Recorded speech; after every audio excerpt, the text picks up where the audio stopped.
آج ایک تاثراتی نظم۔ وہ اب درختوں سے لپٹ کر اپنی کہانی سناتی ہے، کبھی سرگوشی کی طرح، کبھی چیخ کی صورت۔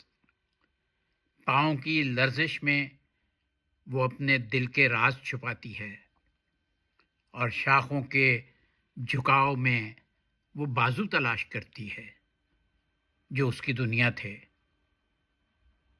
دفتر سے واپسی پر وہ ان پر سر رکھ کے دن بھر کی تھکن اتارتی تھی۔ چاندنی کے لمس میں وہ خوابوں کی رم جم سنتی ہے، مگر ہر خواب کے نیچے یادوں کا زہر بھی تو بہتا ہے۔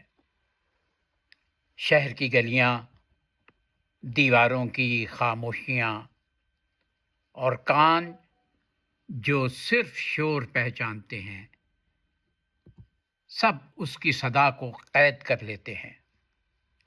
اس لیے وہ جنگل کا رخ کرتی ہے، جہاں صدیوں پرانے درخت اس کی بات کو عبادت کی طرح سن لیتے ہیں۔ وہ جانتی ہے زمین کبھی جھوٹ نہیں بولتی، اور ہوا کبھی دھوکہ نہیں دیتی۔ اسی لیے وہ اپنی کہانی درختوں کو سناتی ہے، ہواؤں کو سناتی ہے، پتوں، پرندوں، بارش اور مٹی کے سپرد کرتی ہے اپنی کہانی، کہ شاید انسان نہ سنے، مگر فطرت تو یاد رکھے گی کہ ایک محبت آشنا عورت نے محبت اور احتجاج کو اکٹھا کر کے اپنی سچائی بیان کی تھی۔